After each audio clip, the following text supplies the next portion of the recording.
Well, the numbers are in, and boy, were they interesting.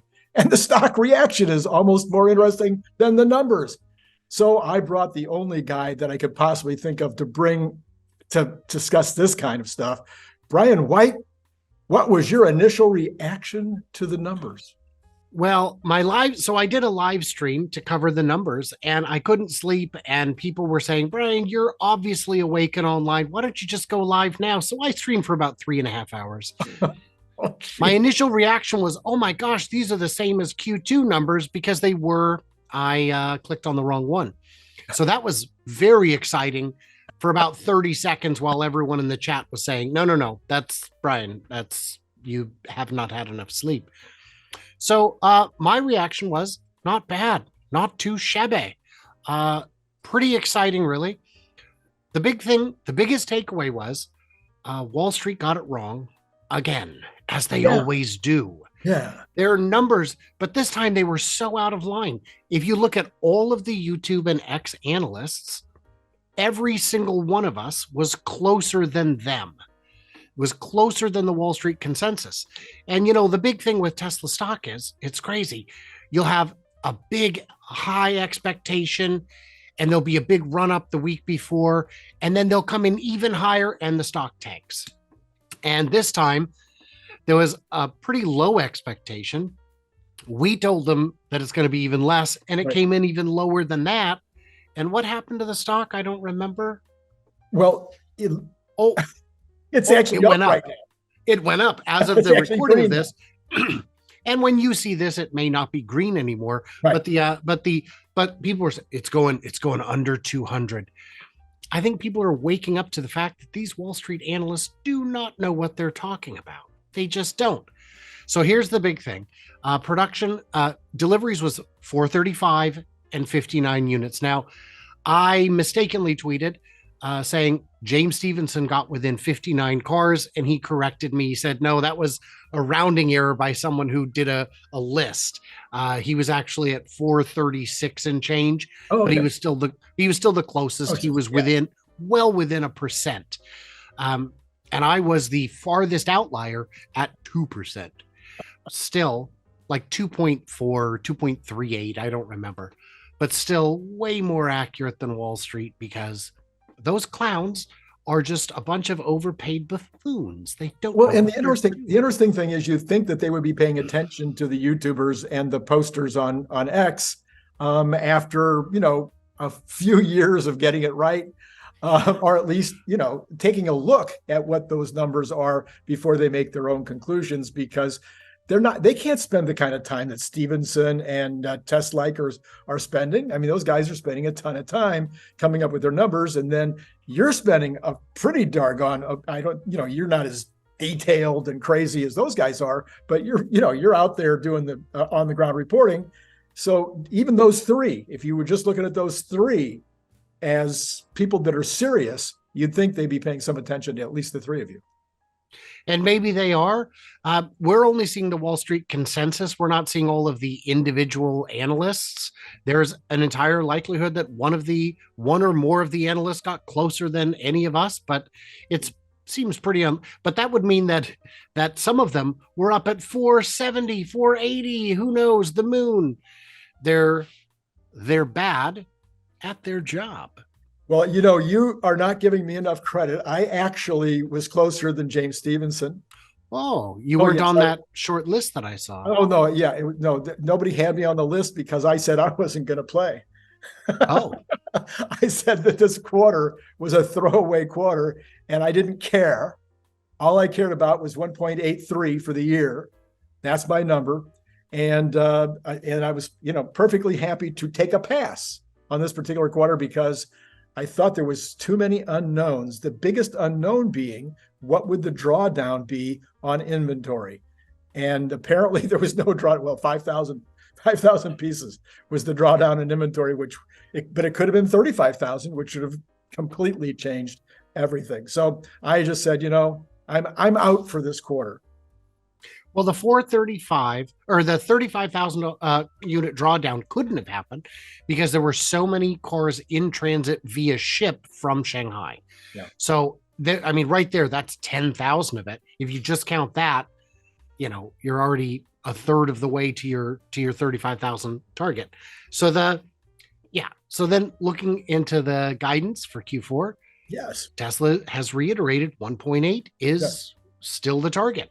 And you said 1.83, they would only need 453,000 units to hit that. 453, they did 480 in Q2. So your number of 1.83 is absolutely not just in the realm of possibility. I would be very surprised if it's not the low end of the estimate. Because a lot of guys, smart guys that have been right once or twice, because none of us have gotten it like even 2 quarters in a row. so 500,000 seems to be the number that everybody has been focused on. Is that a number that you think is realistic for production and shipments next quarter? So I believe that part of the reason they've been drawing down inventory, and you said, well, it's only drawn down 5,000, right? But let's exclude the ones on the ship. I think part of the reason we've seen a drawdown of inventory is because a price cut may be around the corner. Oh. And it may not be a price cut in all markets. It may be in select markets. And it may not be a price cut directly, but a subsidized interest rate will give you 1.9% financing. Right. They're already doing that in one market. I don't remember which one right now. If they do either of those, people don't buy. There was a great thing I learned from a property guy back in the 90s. He said, the reason appraisals are not done on houses so much as people is we don't give loans on houses, we give loans to people, and people don't buy houses, they buy payments. Mm-hmm. So as long as the people work and the payment works, the appraisal kind of doesn't matter. That turned out to be a bad idea, because then they said, well, if that doesn't matter, let's not even assess the people or the payment. And then there was some kind of a problem. I forget what it was. There might have been a problem. But the same thing goes with a car. A lot of people don't buy the car, they buy the payment. Right. And if you cut the interest or cut the payment or the price, it could drop it significantly. Right. I had a gentleman say, this is ridiculous. You're telling me that a $500 price cut is going to make a difference on whether or not someone buys? The answer is yes. If it brings the payment from $615 down to $598, psychologically, that's different. That's why all your prices at the store end in 99. And for some people, that will happen. Question is how many? So if there is some kind of price cut, some kind of affordability increase, next quarter will be bigger because we're no longer production constrained. We are demand constrained. Texas is not running at full capacity. They're running at something like 70% capacity before you even factor in the fact that they could add a third shift, which means they're probably more like 50% capacity. Berlin could also. You're saying right now. So I want to get this part I want to get straight, because this is going to affect our 2024 thinking. Yes. So they have how many lines available in Texas? 3 lines for Model Y. And how many of those are active? At least 2, but we don't know right now because they just got back and things have changed since they got back. I see. So we don't know how many. Were they originally having all 3 lines going? Originally, they had 1 line going, 3 shifts. Okay. And then they shifted as they were bringing on lines 2 and 3. They killed the 3rd shift, which meant that they went from a total of 3 shifts, but probably the weekend. So really 4 shifts up to 6. So they'd increased the capacity a bit, but they weren't running at full speed yet. So even though they went from 1 line to 3, they didn't increase the output. Got it. And only 2 shifts. All right. So my theory has been that Elon is not stupid. You know what? I think you're onto something. And that he, with all of the confusion and nonsense about pricing and demand and everything else over this entire year, that at some point he said, I don't want to drop my price that much in order to get full capacity in Austin. I'm not going to talk about it. I'm not going to put it up on X, but I am definitely not going to go, as he said at the beginning of the year, pedal to the metal. I'm not going to add that additional overhead if I know I'm going to have to cut my prices in order to get that additional demand. Is that kind of where you're coming out as well?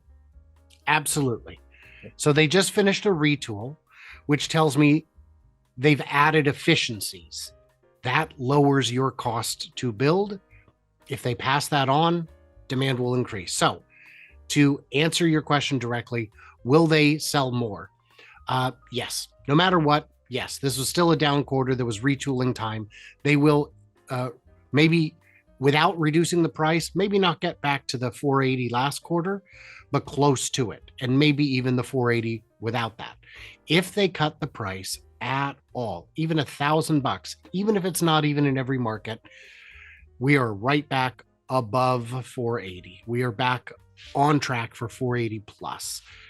And that's not counting the Cybertruck. Right. And we don't know how many of those there will be, but even if they only get to 300 a day by the end of this month, you're still talking 20,000. Yeah. That's a big number. Yeah. So, all right. And so there's another group, not a very large group, but another group that's saying, oh no, it's because they're battery constrained because the 4680 line is nowhere close to where they expected. And so they're just not making as many cars as they might because they don't have enough batteries. Your thoughts? Crazy talk. If they could do it last quarter, they could do it this quarter. The lines were just down for retooling. If they had made more cars, we would have probably seen a larger increase in inventory rather than a drawdown. But that's crazy talk.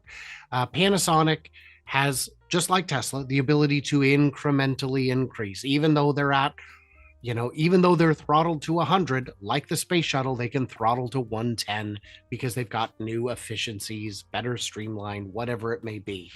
So they can. That's crazy talk. The LFP battery, well, they're putting a bunch of they're building megapacks. Those are LFPs. Those are not the same batteries. Those are different ones. And yeah, that's not the issue. The 4680, they even discontinued the 4680 variant of the Model Y in favor of the 2170 because they can get 2170s all day. And the 4680s, it appears they are holding back now to put them in the Cybertruck. It looks like things are going gangbusters at Cato Road. I don't know what the heck they're still doing out there. I think they are an additional production facility to fill the needs of the batteries going into the Cybertruck. And yeah, it's not that. If they could get it in Q2, they could get it in Q3.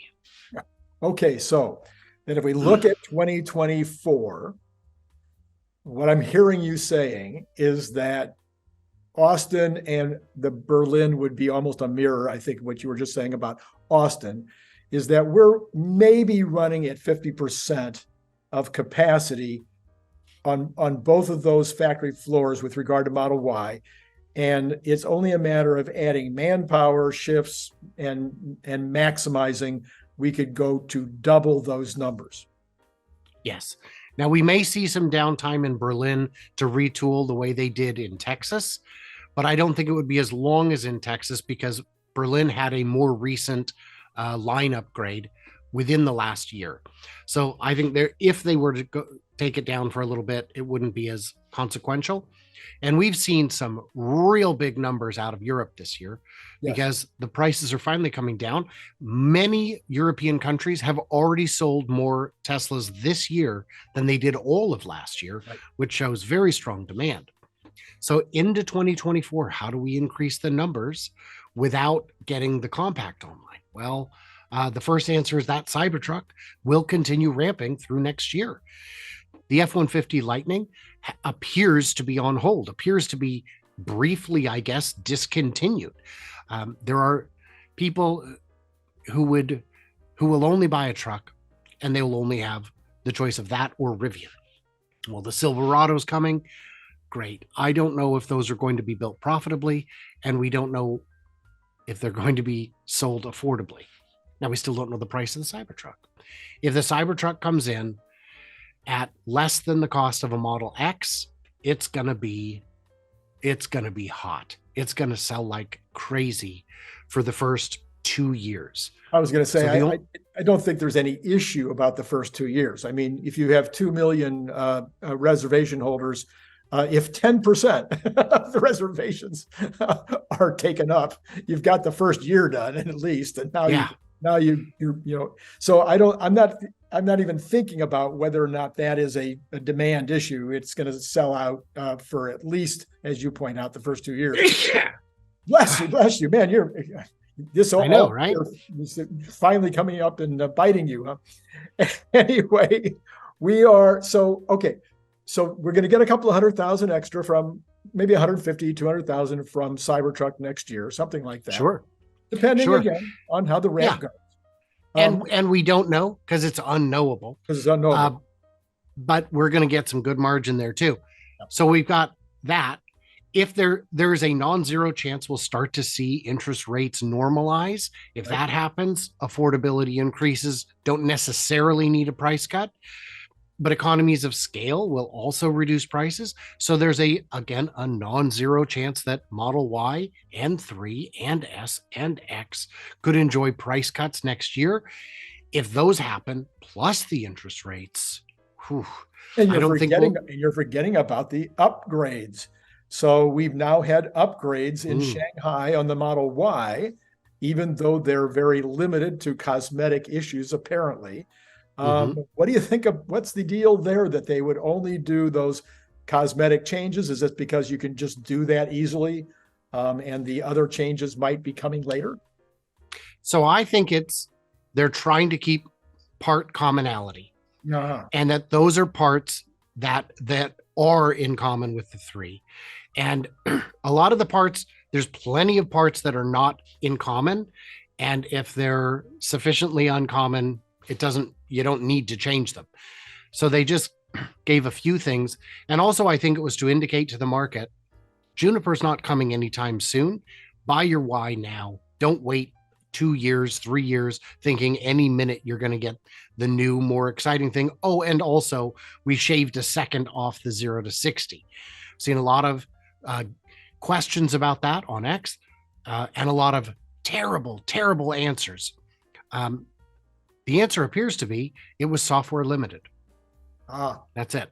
It was just software limited. And that's not uncommon for Tesla to do, to upgrade performance after a model is known.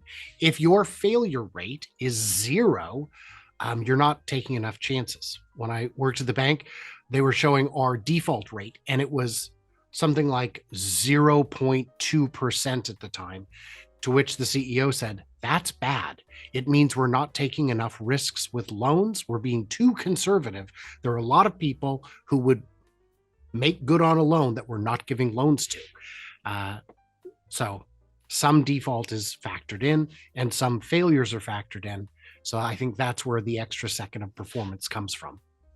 So, and then on the Model 3 upgrade, I thought that the two best things they did, now this is just Randy, it doesn't mean that anybody else agreed with me, that the two best upgrades were the better suspension, or the slightly softer suspension, and the rear facing screen, or the rear seat screen. I suppose a little more leg room in the back was also important. It would seem to me that those three things on the Model Y would have been way more important than the trim things that were done. So the center console is a different height in the Model 3 than the Y. So they're not a common part. The suspension, I don't know if those are common parts.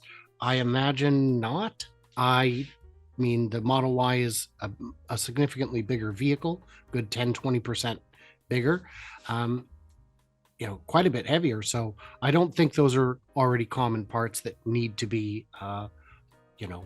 unified. Yeah. So do you think that we can, so let's say that roughly we're missing 500,000 cars out of Berlin and Austin that could have been built, or not could have, but let's say could be built next year. That there's another 500,000 between the two that we could add next year fairly easily. Do you think that happens with improvements like the Model 3 improvement, Does it take more improvements on the Model Y, a la Juniper? Does it take price cuts? Does it take some combination? Where do you think that 500,000 is doable? Do you think? Are you saying 500 total or 500 each? 500 total. So right now I'm showing them only at about. I don't think that's the. Yeah, so they're at about 200 each right now. So 400. So doubling it. That's not impossible. I think that's a little on the high side, but not impossible. So they could do that without a significant Model Y refresh. And the thing is, those European markets are still expanding. They are still getting their foot in the door. And the more the competition arrives, the more disappointing it is. If you look at the Infiniti GV90, it's about the same size as a Model Y, but it's way slower, has much less horsepower, has much less range, costs more, and despite being like an inch or two bigger, has a noticeably smaller interior cargo space. It's a worse car. I think it looks cool, but if you're actually considering your purchase rather than just doing it, you're not going to buy it. And a lot of the numbers bear that out. I know Kia, I don't remember I think it's Kia. It's either Kia or Hyundai. I saw one at a show last week, and the dealership was out there showing it off. And they said, oh, we've got a $5,000 manufacturer rebate on it because you don't get the tax credit because it's made in Korea. Yeah. And I thought, wow, Kia's got to be losing their butts on this. That's too much. They were already negative and now they're more negative, and the car still isn't selling and it isn't great.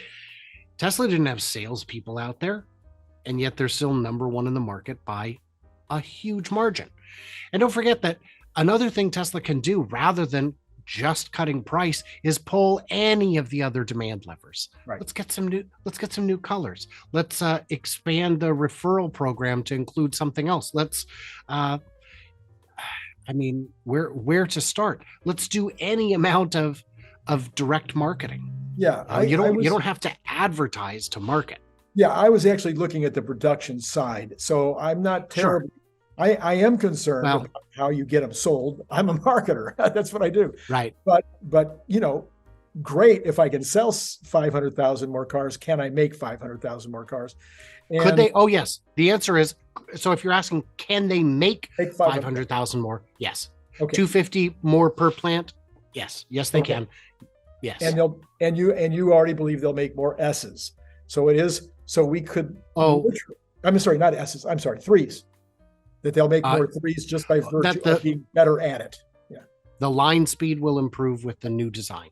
Okay. So overall, if we were really optimistic, it would be really hard though to come up with what would we need? We would need 900,000 to be at 50%. So 900,000, that would be a stretch. That would be a stretch.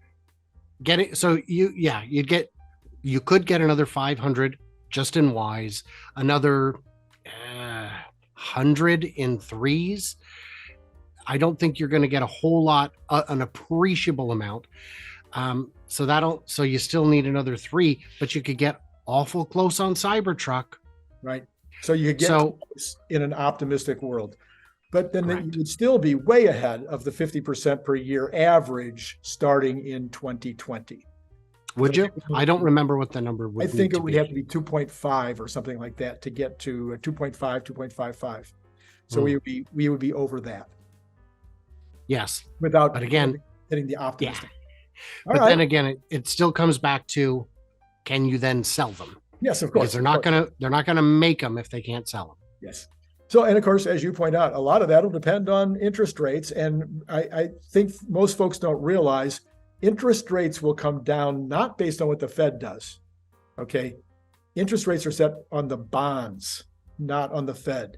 So watch the bond rates always, not the Fed rate, to determine what's going to happen with the interest rates on cars. And of course, you point out it can also be manipulated by the seller in terms of paying down the interest rate in order to get cars to move.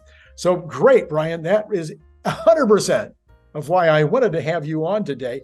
We weren't very funny today, though. Do we need to go back and add some humor? I mean, the fact that I did a 3+ hour live stream is kind of a joke in itself. There you go. That's true. All right. Well, we're going to have you back. All right.